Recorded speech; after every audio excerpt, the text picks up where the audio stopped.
பறை.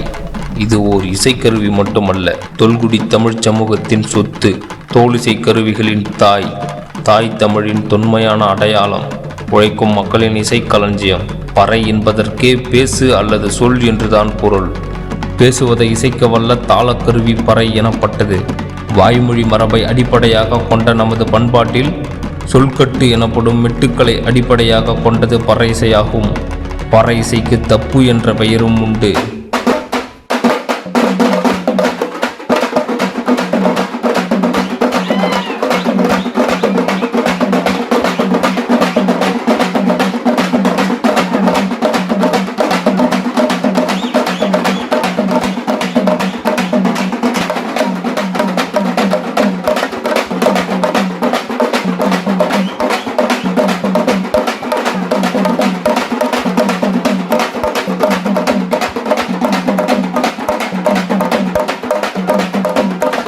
சங்க காலம், சோழ பாண்டியர் காலத்தில் அரசர்களது அறிவிப்புகளை மக்களுக்கு முரசு அறைந்து அல்லது பறையடித்து சொல்வது மரபு.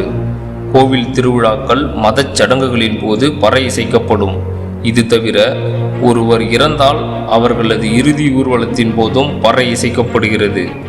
சாவுக்கு பறை அடிப்பது என்பது தொல்மரபாக நம்மிடையே இருந்து வரும் மரபு.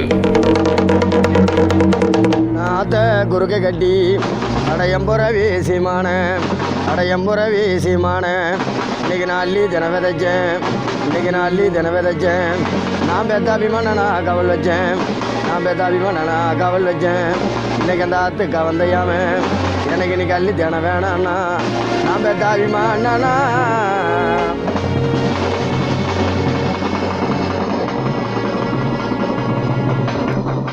பறை இசை கருவியானது தேர்ச்சி பெற்ற கலைஞர்கள், புதிதாக கற்கும் பெரியவர்கள், சிறியவர்கள் என ஒவ்வொருவருக்கும் ஏற்ற வகையில் தயாரிக்கப்படுகிறது. சிறுவர்களுக்கான பறை எடை குறைவாக இருக்கும். நான்லாம் சின்ன வயசுலேருந்து இந்த சவுண்டு எங்கள் ஊருக்குள்ளே அடித்தாங்களாவே எங்கே இருந்தாலும் வந்துடுவோம். எங்கேனாலும் அங்கே மோல் அடிக்கிறதாவது நான் வந்துடுவேன். காசு 10 ரூபா என்னை கீழே போட்டு என்னை பார்த்துட்டாங்களாவே உள்ளே தள்ளி விட்டுருவாங்க. காசு கீழே 10 ரூபா போட்டு நீ போய் டைவர்ரா அப்படின்னு என்னை வீசி தள்ளி விட்டுருவாங்க.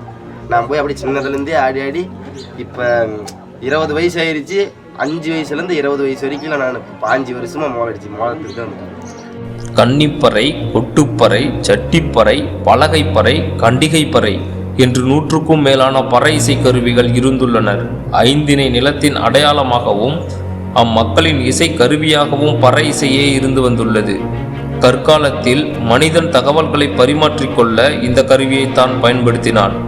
மகிழ்ச்சிக்கான கருவியாக இருந்த பறை காலப்போக்கில் இறப்பில் வாசிக்கப்படும் இசையாக மட்டுமே மாறியது வருந்தத்தக்கது. பறை இசை என்பது வெறுமனே சாவுக்கு முன்னாடி அடிக்கிறது மட்டும் இல்லை, பன்னெடுங்காலமாக மக்களை தூண்டக்கூடிய, மக்களை உத்வேகப்படுத்தக்கூடிய அல்லது உணர்ச்சி ஊட்டக்கூடிய அல்லது அவர்களை கிளர்ந்தெழக்கூடிய இசையாக தான் பறை இசை இருந்தது. காலப்போக்கில் அது மருவி இன்னைக்கு சாவு முன்னாடி அடிக்கிற இசையாக மாற்றிட்டாங்க. கட்டடிச்சு கலந்தூத்தி கரிகாம பரம்பாலே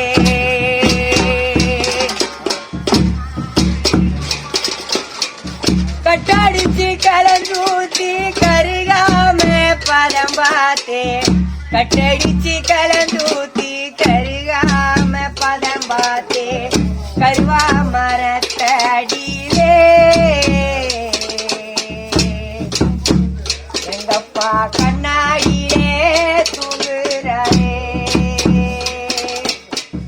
கருவா மரத்தடியிலே எங்கப்பா கண்ணாடியிலே தூங்குறாரே. இதை நான் அறிவேனே, எவர் அறிவாரோ.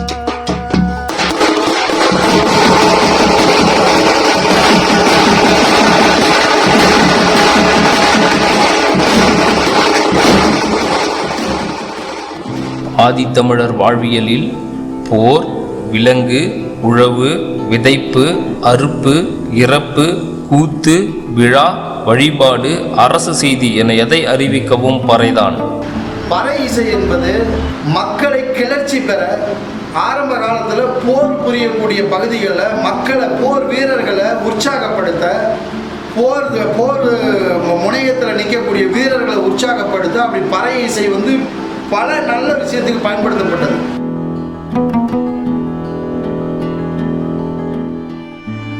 எருமை மாட்டு தோலில் பறை செய்யப்படுகிறது. ஆனால் உயிரோடு இருக்கும் மாட்டை இதற்காக கொல்ல மாட்டார்கள். இறந்த எருமை மாட்டின் தோலை எடுத்து சுத்தம் செய்து 5 மணி நேரம் ஊற வைப்பார்கள். பிறகு புளியங்கொட்டைகளை அரைத்து பசையாக தயாரிப்பார்கள். வேப்ப மரத்தின் அடிப்பகுதியை எடுத்து வட்ட வடிவமான பறைக்கட்டையை உருவாக்குவார்கள். இந்த கட்டையில் தோலை இழுத்து கட்டி பசையால் இணைத்து 2 நாட்கள் நிழலில் காய வைப்பார்கள். பறையை அடிக்கும் குச்சிக்கு அடிக்குச்சி, சிண்டுக்குச்சி, சிம்புக்குச்சி என்று பெயர். வேம்பு, கொய்யா, பூவரசம் போன்ற மரத்தில் இந்த குச்சிகளை தயாரிப்பார்கள்.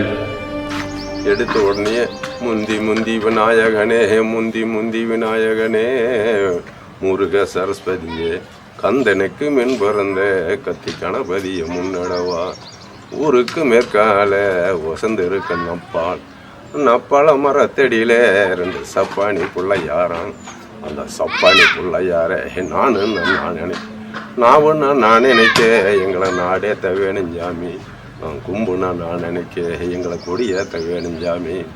இன்னைக்கு சுற்றி வந்து மாரடிச்சு சூரியனை கையெடுத்து, பக்கம் வந்து மாரடிச்சு நான் பரமணி என் கையெடுத்து, இன்னைக்கு சேர்த்தி போடுற தோட்டி மகனே நம்ம இன்னைக்கு கையிலங்கேறி பயணமான. குச்சிகளால் அடித்து ஒலி எழுப்பி இசைக்கப்படும் கருவி இது. வலது கையில் வைத்திருக்கும் குட்டை குச்சியால் பறையின் மத்தியில் அடிப்பது ஒரு வகை அடி. பறையை பிடித்துள்ள இடது கையில் வைத்துள்ள நீண்ட குச்சியால் அடிப்பது 2வது வகையடி. 2 குச்சிகளாலும் அடுத்தடுத்து அடிப்பது 3வது வகையடி. இவைதான் அடிப்படை அடிகள். இவற்றை மாற்றி மாற்றி அடித்து புதிய மெட்டுக்கள், சொற்கள் உருவாக்கப்படுகின்றன. சிறுதெய்வ வழிபாடு ஆலயங்களில் பால்குடம், பூக்குளித்தல், தீச்சட்டி எடுத்தல் போன்ற நிகழ்வுகளில் இக்கலை நிகழ்வதுண்டு. ஆண்களால் மட்டுமே நிகழ்த்தப்பட்ட இக்கலையினை பெண்களும் தற்போது ஆடி வருகின்றனர்.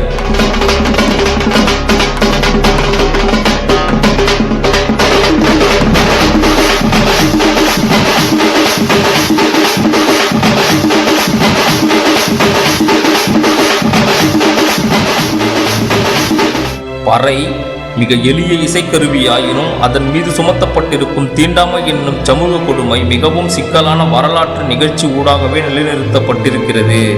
நமக்கு சாப்பாடு போடும்போது சாப்பாடு போடுறதுல கீழே இலையில ரோட்டில் அவன் வீட்டு முன்னாடி கூட உட்கார வைக்க மாட்டான். மண்ணில் உட்கார வச்சு இலையை போட்டானா தண்ணி ஊற்றுறது கூட இவ்வளோ ரொம்ப தூரமாக இருந்து தான் தண்ணி ஊற்றுவாங்க. சாப்பாடு போடுறதுலேருந்து எல்லாமே அப்படி தான் பண்ணுவாங்க. அப்புறம் அவன் வீட்டுக்குள்ளே போகக்கூடாது. அவன் கோயில் ஃபங்க்ஷனுக்கு போயிருந்தோமா, கோயிலுக்குள்ளே உள்ளே கூட விட மாட்டாங்க. அந்த பந்தல் போட்டதில் கூட விட மாட்டாங்க. ஒரு 100 மீட்டர் தள்ளி நின்ற மீது அடிக்கிற மாதிரி பண்ணுவாங்க.